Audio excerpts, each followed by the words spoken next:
আমাকে একবার NT1-এ আমি তখন শুটিং করছি, মাকুদি মানে বুম্বাদার পল্লবী আর কি, যে মাকুদি দেখতে এসেছিলো, দেখি তো কে যে দাদার 3টে ছবির অফার ফিরিয়ে দিয়েছে।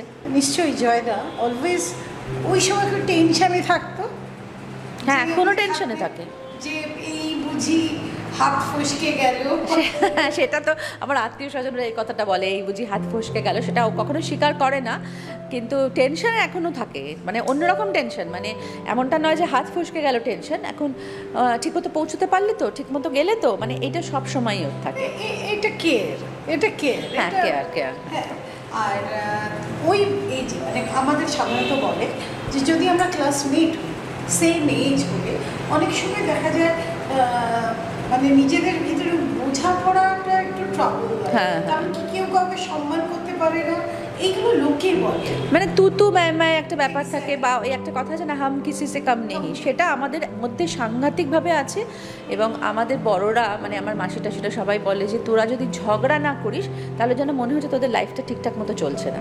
আমাদের ভীষণ মানে খটাখটি সারাক্ষণই লেগে থাকে, আর ওইটাই আমাদের নর্মাল লাইফ। মানে আমি যদি বলি এখানে রাখো, ওরা মানানোর কোনো ব্যাপার নেই, কেউ কাউকে, হ্যাঁ কেউ কাউকে মানানোরও ব্যাপার নেই, কেউ কাউকে মানে যে কোনো জিনিস নিয়ে হতে পারে। হয়তো আমি এখানে গ্লাসটা রাখলাম, আর আমি ভীষণ পার্টিকুলার, মানে যে কোনো জিনিস আমার ছেলেকেও আমি একদম ছোটোবেলা থেকে শিখেছি, জুতোটা ওখানে রাখবে, স্কুল থেকে এসে ব্যাগটা ওখানে রাখবে। আমি ভাবি এটা হয়তো আমার রোগ, এটা একটা কি রোগ বলে, যে আমি ভাবি যে তারাও ঠিক মতো সব কিছুটা করবে, আর যদি সব কিছুটা না করে সঙ্গে সঙ্গে আমার সঙ্গে লেগে যায়। এখন ওই আমার হাজব্যান্ডের টাওয়েলটা হয়তো খাটের ওপর রাখলেও আমার ভীষণ বিরক্তি, এইগুলো নিয়ে শুরু হয়ে যায়। হ্যাঁ, কমন রোগ আর কি সেই। আবার অনেক ছেলেকেও দেখেছি খুব সুন্দরভাবে গুছিয়ে কাজকর্ম করে। খুবই কম দেখতে দেখতে এতগুলো সুদীর্ঘ পথ পেরিয়ে আসতে গেলে কি করা দরকার, মানে আজকাল তো সংসার টেকে না, আজ গেল পরশুদিন।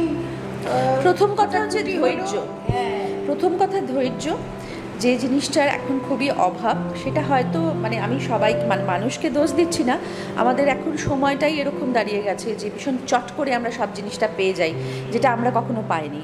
আমরা যখন কাজ করতে এসেছি আমাদের বড় বড় হোর্ডিংও টাঙানো হয়নি, এত ইন্টারভিউও কখনো হয়নি, হয়েছে যেটুকু সেটুকু ওই আনন্দলোকে অথবা টেলিভিশন বলে একটা ম্যাগাজিন ছিল, আজকাল পত্রিকা, সেখানে আমাদের ইন্টারভিউ যেত, সেখানে আমাদের ছবি যেত। কিন্তু এখন যারা কাজ করতে আসছে তাদের তো জগৎটা অন্যভাবে খুলে গেছে, তো তারা তো খুব অল্পে অনেক কিছু পেয়ে যাচ্ছে, তাই জন্য তাদের মানে সব ক্ষেত্রেই বলছি ধৈর্যটা ভীষণভাবে দরকার, একে অপরকে বোঝা ভীষণভাবে দরকার। আর আমার যেটা মনে হয়েছে যে আমি কি করতে চাইছি, আমি কি করব, এটা করলে আমার এটা হতে হবে, সেটা অপরজনকে বোঝাতে হবে, এবং অ্যাট দ্য সেম টাইম তাকেও বোঝাতে হবে যে সে কী করতে চাইছে, আমার প্রতি তার কী দৃষ্টিভঙ্গি। এটা আমার ভীষণ কাজে দিয়েছে, কারণ আমার হাজব্যান্ডেরও একটা টাইমে মনে হয়েছিল যে আমি বোধহয় খুব বেশি ওই জগতের দিকে ঝুঁকে যাচ্ছি, আমি বোধহয় আর সংসারটা করে উঠতে পারবো না। তোমার ছেলে তো ভীষণ ব্রিলিয়ান্ট, তোমার ছেলে একদম এত ভালো র্যাঙ্ক করে যাদবপুর থেকে পাশ করে এখন তো মানে একটা বিদেশে পাড়ি দিতে চলেছে। হ্যাঁ, এটা তো ভগবানের আশীর্বাদ। মানুষ করলে কি করে, এত ব্যস্ততার মধ্যে এইভাবে মানুষ কি করে করবে? আমি না কিছু কিছু ব্যাপারে একটু স্বার্থপর। যেমন বলছি, সামান্য জিনিস দিয়েই বলছি, এই গাছটা হয়তো আমার এই গাছটাকে না পুরো আমিই যত্ন করব, আমিই জল দেবো, আমিই সার দেবো, আমি কাউকে হাতে ছাড়ি না, আমি কাউকে ছাড়তেও পারি না, কাউকে বিশ্বাসও করতে পারি না সেইভাবে। আমার ছেলেকেও ঠিক আমি ওইভাবেই করেছি, আমিই মানুষ করব আর অন্য কাউকে দেবো না। ছোটোবেলায় যখন আয়া ছিল ওর, আমাকে আয়া এসে বলতো, আচ্ছা দিদি তুমি তো আমাকে কিছুই করতে দাও না, তুমিই তো সব নিজে করে নাও। কেন জানি না, নিজের কাজ বরাবরই আমি নিজের কাজ নিজে করতে খুব ভালোবাসি। যখন আমরা শুটিংয়ে যেতাম আমাদের তখন বড় বড় সব মেকআপ কিট থাকতো, তো গাড়ি থেকে যখন নামছি না তখন প্রোডাকশনের লোকেরা ওখানে গাড়ির সামনে থাকতেন, ওই বক্সটা নিয়ে নিতেন। তো আমার না খুব বিরক্ত লাগছে, একজন বয়স্ক প্রোডাকশন ম্যানেজার বলবো না, ম্যানেজারদের লোক থাকতো, তারা নিয়ে যাবেন, আমার মনে হতো আমি নিই, তো আমি ওটা নিয়েই বেরোতাম। তো আমাকে একদিন একজন ম্যানেজার বলেছিলেন যে দিদি স্টুডিওয়ে এসে না এই মেকআপ কিটটা আপনি নিয়ে মেকআপ রুমে ঢুকবেন না। কেন? আমার জিনিস আমি যতটা পারছি নিজে বইছি, তাতে অসুবিধে কোথায়? না এগুলো না দেখুন না, অনেকেই দেখেন না, 2-3 লোক যাচ্ছে না, ঠিক আছে, যারা করছে তারা করছে, তাদের ভালো লাগছে তারা করছে, আমি এটা ভালোবাসি, আমি যেটা ভালোবাসি আমি সেটা করব। তো ছেলে মানুষটাও আমি ঠিক তাই করেছিলাম, পুরোটাই না আমি করব, মানে শাসনটাও আমি করব। লাই তো সবাই দিত, কারণ দেখুন ভালোবাসাটা আমার বাবা মা, ওর ঠাকুমা, ওর দাদু, মানে এদিকে দিদা সবাই দিত, বাবাও খুব।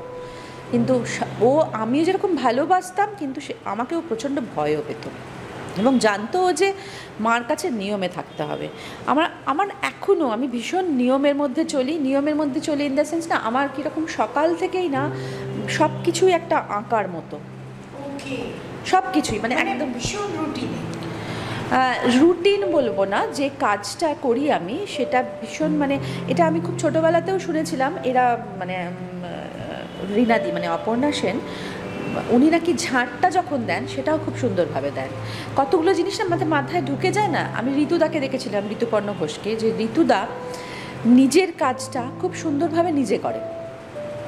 তো আমি দেখলাম যে আমি যেটা চাইছি, নিজের কাজটা যদি আমি নিজে করি তাহলে সেটা অনেক ভালো হবে, মানে আমি আমার মনের মতো করে করতে পারবো, মানে ওই কথাটা আর কি, আপন মনের মাধুরী মিশায় করিবে তাহারে রচনা। অনেকেই বলে বুম্বাদার মতো প্রেমিক নাকি আর হয় না, তো তুমিও তো তার হিরোইনই ছিলে, মানে বুম্বাদার মতো প্রেমিক হয় না অনেকে বলে, কিন্তু বুম্বাদার না, আমি যেটা দেখেছি খুব গার্জেনশিপ, মানে বুম্বাদার একটা ব্যাপার আছে, বুম্বাদা হচ্ছে মাস্টার মাইন্ড। বুম্বাদা যদি কখনো কিছু করে, যে প্রজেক্টটা করছে সেটা কিভাবে ভালো হবে, সেই প্রজেক্টের জন্য কোন প্রডিউসার এলে ভালো হবে, এটা ওই করলে ভালো, সেটা সেই করলে ভালো, আমি আবার বুম্বাদার ওই দিকটা খুব দেখেছি, গার্জেনশিপটা খুব দেখেছি বুম্বাদার। আমাকে একবার NT1-এ আমি তখন শুটিং করছি, মাকুদি মানে বুম্বাদার পল্লবী আর কি, যে মাকুদি দেখতে এসেছিল, দেখি তো কে, যে দাদার 3টে ছবির অফার ফিরিয়ে দিয়েছে। হরদা আমার বাড়িতে গেছিলেন, হরদা এখনও বলেন এই কথাটা, উনি বুম্বাদার 3টে ছবির অফার নিয়ে গেছিলেন, 3টে হিরোইন, মানে 3টে ছবির হিরোইন। আমি কাজ করিনি, কারণ আমার মনে হয়েছিল, মানে সামহাও মনে হয়েছিল যে শুধু যদি আমি মানে ওই জগতের মধ্যে মানে পুরোটাই, আমি একজন প্রফেশনাল আর্টিস্ট তাও আমি বলছি, ওই সময়টায় আমার ফার্স্ট প্রেফারেন্স ছিল আমার সংসার, সেকেন্ড প্রেফারেন্স ছিল আমার কাজটা। এই মুহূর্তে আমার ফার্স্ট প্রেফারেন্স আমার কাজটা, কারণ ছেলে এখন বড় হয়ে গেছে, ওর পড়াশুনোও দেখতে হয় না, আমরা অনেকটা বেশি ম্যাচিওর হয়েছি, আর যেহেতু আমার হাজব্যান্ডও আমার মানে ক্লাসমেট ছিল, আমরা তখন হয়তো সেই সময়টা খুব একটা ম্যাচিওর ছিলাম না, যার জন্যে আমার তখন ফার্স্ট প্রেফারেন্স আমার কাজটাই ছিল। এবং আমার হাজব্যান্ড এইটাই আমাকে অনেকটা বেশি হেল্প করেছে, যে কখনো আমার রোজগারটা কখনো সংসার চালানোর পথ হয়ে দাঁড়ায়নি, যার জন্যে আমি এটাকে ভাবতে পেরেছি যে এটা আমার সেকেন্ড অপশন, ওই সময়টার কথা বলছি। তো এখন যেটা হয়েছে, এখন অনেকটাই ফ্রি হয়ে গেছি, ছেলে বড় হয়ে যাবার পর তার নিজের পড়াশুনো নিজে দেখার জন্যে এখন আমার ফার্স্ট অপশন কাজটা হয়ে গেছে। এটা একদমই আমি বলবো আমার ব্যক্তিগত কারণে আমি কাজটা করিনি, কারণ তখনকার আমার কাছে আমার ছেলের পড়াশুনো, কারণ যেহেতু আমার হাজব্যান্ড থাকতো না, আমার ফ্যামিলিকে দাঁড় করাবার জন্যে না আমার ভীষণভাবে সংসারটায় সময় দেওয়ার প্রয়োজন ছিল, এটা আমার মনে হয়েছে।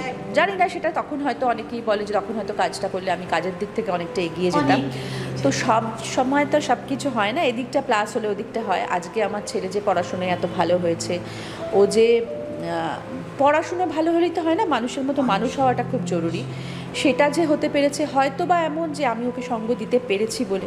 মধ্যখানে তোমার বেশ খানিকদিন গ্যাপ ছিল, 6 বছর আমি গ্যাপ, মানে ওই তো 6 বছর গ্যাপ দিয়েছিলাম আমি যখন কনসিভ করি তখন থেকে আমার ছেলে 5 বছর হওয়া অবধি আমি ঠিকই করেছিলাম যে 5 বছরের ছেলে হবে, তারপরে আমি কাজ শুরু। কিন্তু ততদিনে ফিরে এসে আর নায়িকার চরিত্র না, ফিরে এসে আর নায়িকার চরিত্র করিনি। ফিরে এসে আমি যে কাজটা করেছিলাম সেটা হচ্ছে, তখন স্টার জলসা শুরু হচ্ছে, SVF মানে ভেঙ্কটেশ ফিল্ম, যেটা এখন SVF নাম হয়েছে, ওরা শুরু করলো দুর্গা বলে একটা সিরিয়াল, ওইখানে আমি মা ক্যারেক্টার শুরু করলাম। একদিকে মা, আর একটা ইটিভিতে হতো জয়া বলে, ওখানে বৌদি, জয়ার বৌদি, অরিন্দম শীল যিনি ডিরেক্টর, এখন অরিন্দম শীল আমার হাজব্যান্ড হয়েছিল, জয়ার আমি বৌদি মা দুটো একসঙ্গে স্টার্ট করলাম, তখন আর হিরোইন করি। হিরোইন থেকে স্টার্ট করে মিঠাই ঠাকুমা, যে এতগুলো বছরের যে কেরিয়ার, এটাকে যদি একটু ডেসক্রাইব করতে বলি, কি প্রাপ্তি অপ্রাপ্তি সমস্ত কিছু মিলিয়ে বছরগুলো কেমন ছিল? প্রাপ্তি বলতে সবচেয়ে বড় প্রাপ্তি যেটা আমার মনে হয় সেটা হচ্ছে এতগুলো বছর ধরে কাজ করে যাওয়া। এরকম অনেক হয়েছে যে যখন আমরা কাজে এসেছি, কাজ শুরু করেছি, এখন হয়তো 3-4 জন কাজ করছেন। যেমন লাবণী সরকার কাজ করছে, দোলন রায় কাজ করছে, তুলিকা অবশ্য একটু পরে এসেছে, কিন্তু অনেকেই না হারিয়ে গেছে। তারা তাদের নিজের ইচ্ছে হারিয়েছে কিনা জানি না, হয়তো হতেও পারে যে তারা আর কাজ করতে চায়নি। যেমন আমি মাঝখানে 6 বছর কাজ করিনি, তাদের হয়তো নিজের ইচ্ছাতে সে কাজ করেনি। আমার মনে হয় টিকে থাকাটা একটা জরুরি, কাজের মধ্যে থাকাটা। আর একটা জিনিস যেটা হয়েছিল যে স্টার হিন্দিতে কিউকি সাসবি কবি বহুথি আর কাহানি ঘর ঘর কি বলে 2টো সিরিয়াল হতো, তারা আমাদের দৃষ্টিভঙ্গিটাই বদলে দিয়েছিল।